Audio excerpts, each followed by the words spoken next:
Secondary primary কিভাবে? এই যে এর সাথে এই একটা CH3 গ্রুপ এই একটা CH3 গ্রুপ ও আচ্ছা খেয়ালই করিনি এটা সেকেন্ডারি সেকেন্ডারি। কিন্তু পজিটিভ চার্জটা হাইড্রোজেন যদি এই কার্বন থেকে ইলেকট্রন নিত তাহলে পজিটিভ এখানে ফর্ম হতো, তাই না? ওর কাছ থেকে ইলেকট্রন নিয়ে ওর সাথে বন্ডিং ফর্ম করতো। মনে রাখবা ইলেকট্রোফাইলরা হচ্ছে বেমান আর নিউক্লিওফাইলরা হচ্ছে ওই যে ইউনিসেক, মানে সবাইকে সান্ত্বনা দেয়। ঠিক আছে, মানে কারো মনে দুঃখ থাকলে দুঃখ দিবে। যেমন কার্বনের অনেক দুঃখ ছিল, ব্রোমিন যে আবার ওর সাথে বন্ডিং করে দূর করে দিয়েছে।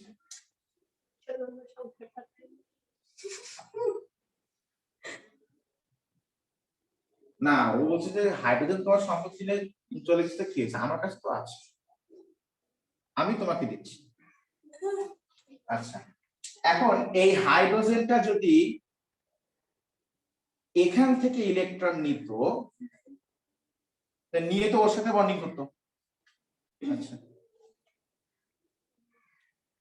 তাহলে এই কার্বনটা পজিটিভ। আচ্ছা, এইটা কোন কোন কোন মারি কার্বনটা কেন? এর সাথে এই যে একটা CH2 গ্রুপ আছে, একটা কার্বন তো অ্যাটাচড আছে না? আছে তো, তাহলে এটা প্রাইমারি।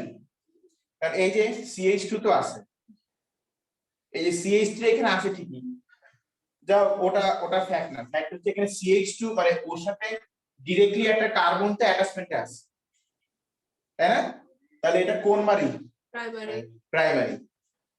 আর ওর সাথে ডিরেক্টলি অ্যাটাচ কার্বন কয়টা? এইটার সাথে কয়টা? দুইটা। তাহলে এটা সেকেন্ডারি। কোন কার্বন অ্যাটমটা মোর স্টেবল? সেকেন্ডারি। এইজন্য এটাই বেশি ফর্ম।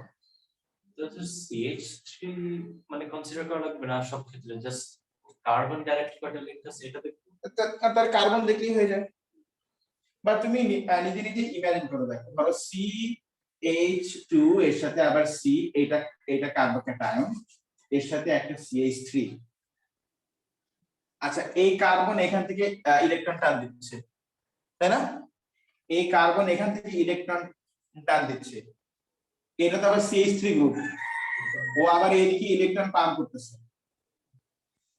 তাহলে সে কিন্তু একই কথা, এই কার্বনের অ্যাক্রসে ইলেকট্রনের গ্যাদারিংটা কি হচ্ছে, বেশি হচ্ছে না কম হচ্ছে?